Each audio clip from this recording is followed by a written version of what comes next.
Meron ako ditong hindi ordinaryong laruan. Nagagalaw lang kapag may hangin.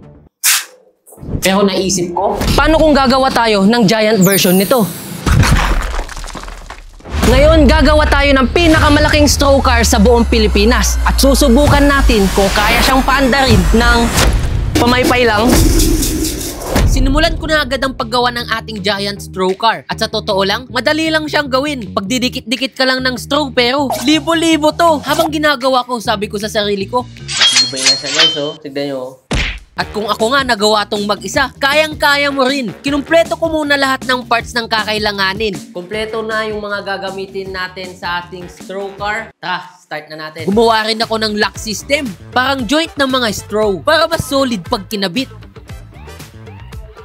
Siyempre, Scotch tape ang hero natin dito. Mabilis, madikit, at mura. At after ilang dekada ng pagdikit-dikit-dikit, tada! Natapos din ang skeleton frame. Kailangan natin ng bracing dito dahil kasi ayokong isang hampas lang, bye-bye agad. Oh! Angas, boy! Ngayon, sa design naman tayo. Simple lang pero aerodynamic ko no. Malalaki ang spacing ng straw para dumaan pa rin ang hangin. Nasa 80% na tayo ng ginagawa natin. Malapit na tayong matapos. Ang kulang na lang dito is sa gulong, gumamit kami ng balloon stick bilang axle at Tupperware naman bilang wheels. Sana gumana to, pero deep inside, parang hindi. Mukha naman siyang matibay. Sa tingin ko, gugulong to.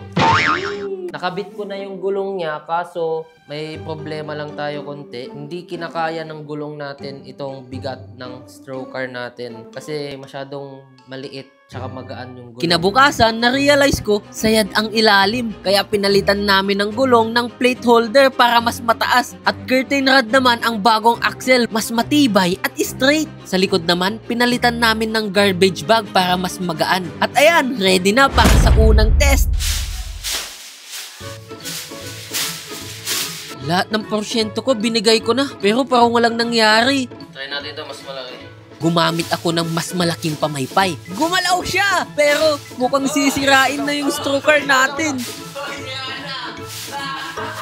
So, ni-repair ko ulit. Tinibayan, inayos, at dinasalan. Ngayon, sana matibay na to at hindi mabali. At nung sinubukan ko ulit, ayan na! Gumagalaw na! Pero grabe, kada hampas ko, parang tinatangay ng bagyo ang straw car. Medyo disappointing pa rin ang resulta. Kaya sabi ko, bukas itutuloy ko to. Hindi pa tapos ang laban. And guys, kung titignan nyo itong laruan natin, ito nasira na siya oh. Naputol na yung straw niya kasi hindi matibay itong mga poste niya dito. Ang gagawin na lang natin is lalagyan natin siya ng frame. Kaya maghanap na tayo ng kawayan. Ngayon, sisiguraduhin kong hindi na ito mababasag o babagsak. Kaya nilagyan ko na ng kawayan reinforcement. Oo, hindi na siya 100% straw. Pero ang mahalaga, mapagana natin to nang hindi sumasabog. At kung gumana to, baka ito na ang kauna-unahang giant straw car na umandar sa hangin. Kaya tutok lang dahil malapit mo nang makita ang resulta. Ayan guys, tapos na natin siyang i-repair. Mas matibay na siya ngayon kumpara kanina. Tignan nyo dahil meron na siyang mga reinforcement dito, mga kawayan. Hindi na matutumba yan guys. Tibay na yan. Ano, tara, paandarin na natin sa labas. Bago tayo magpatuloy sa ating giant straw car, magpapalaro muna tayo. Meron na naman ulit tayo ditong tatlong challengers. Sinimulan na nila gumawa ng kani-kanilang mini straw car. At alam kong hindi na bago sa kanila ito dahil nilalaro na nila ito noong kabataan nila. Sa mga hindi nakakaalam, ito ang tinatawag na straw car o hangin car. Sikat to noong 80s at 90s sa mga batang Pinoy. Gawa lang sa straws, tansan, tape at plastic. Pero kapag pinaypayan mo o tinapatan ng electric fan, umaandar talaga. Walang baterya, walang kuryente, hangin lang ang puhunan. At syempre, karera agad yan sa kalsada. Iba talaga ang creativity ng batang Pinoy. Kahit simpleng straw, nagagawang sports car ng imagination. Ngayon, bihira na to makita, kaya naisip kong buhayin ulit. Pero this time, abangan nyo mamayang ginagawa nating giant version ng straw car. Kung gagana ba ito o hindi, mag-subscribe ka na rin. O mukhang ready na nga ang tatlong challengers natin. Bago magsimula ang ating paligsahan, tanungin muna natin ang pangalan ng kanilang mga straw car at bakit. Siya si Starstruck. Kasi magpapasko na. Siya si Winnie. Kasi mananalo siya mamaya. Winnie!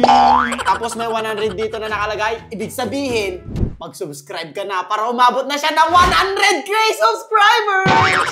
Her name is Cherry because she's a wheelchair! Are you ready? Yes!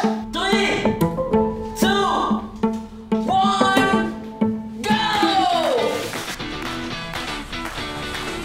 Ayan na guys, umaarangkada na si Starstruck. Nagkabungguan na nga si Winnie at si Cherry. Panalo na dito sa ating first round si Starstruck. Sino kaya ang magwawagi dito sa pangalawang round natin? 3, 2, 1, go!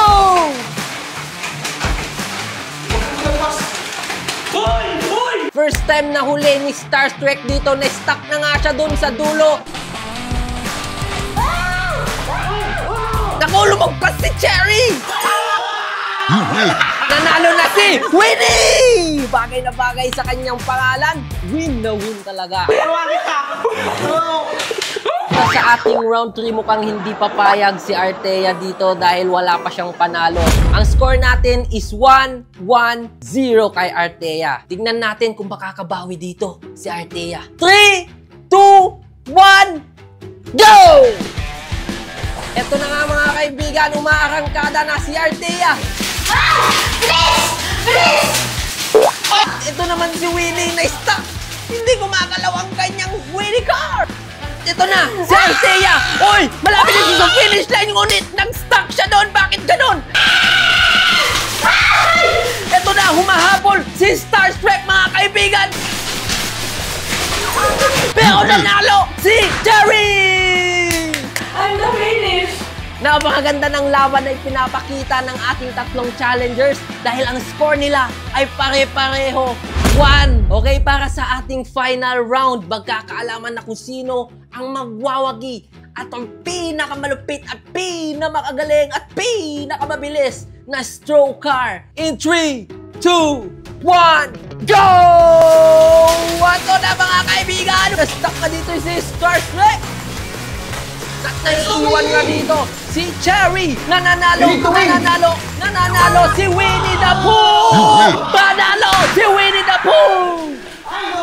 Nandito na tayo sa labas para subukan itong stroke car natin.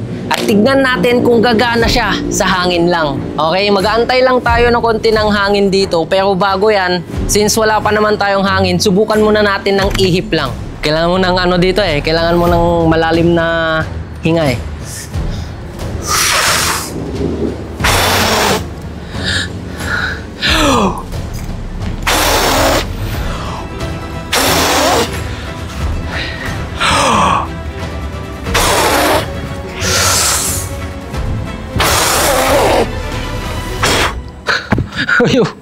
Ayaw talaga, boy. Subukan naman natin itong pamaypay. Sa tingin ko, gagana na itong pamaypay.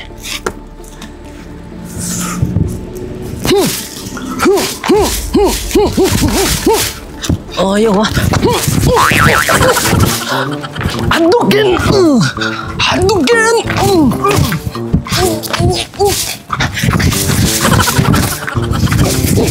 Ayan, ayan! Gumagalaw siya, boy!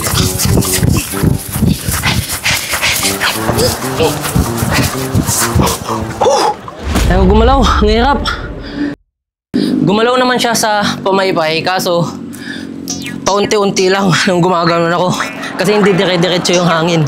Susubukan naman natin itong karton. Malaking pamaypay.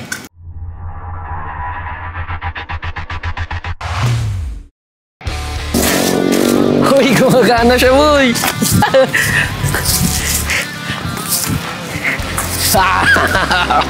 Uy!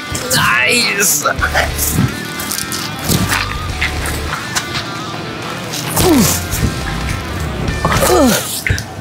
Powerful! Ayaw. Yung buong akala ko okay na. Hindi pa pala. Subukan natin yung drone. Baba mo, kaya pa ibaba. Yan, yan. Baba mo pa.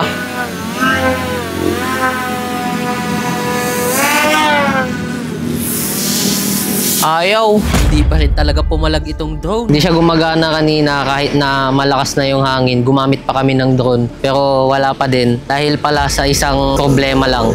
Itong gulong. Natanggal na pala siya. Nakaganyan lang siya oh. Tapos kanina nung ginanyan ko, natanggal na pala siya. Inayos ko na nga agad-agad ito.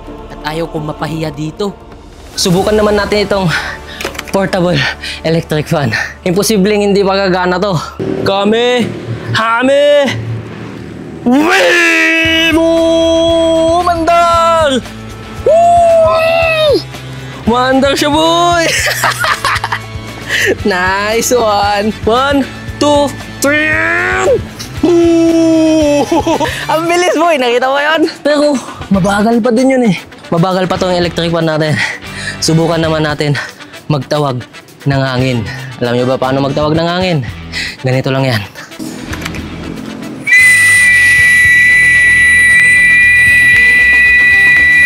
Ayan na. Ayan na. Gumagalaw na, guys. So, ayan na. Mas malakas. Ayan na. Bumibilis. Nice. Kita niyo yun? Hangin lang nagpapagalaw dyan. Ganyan ang mga laruan namin noon.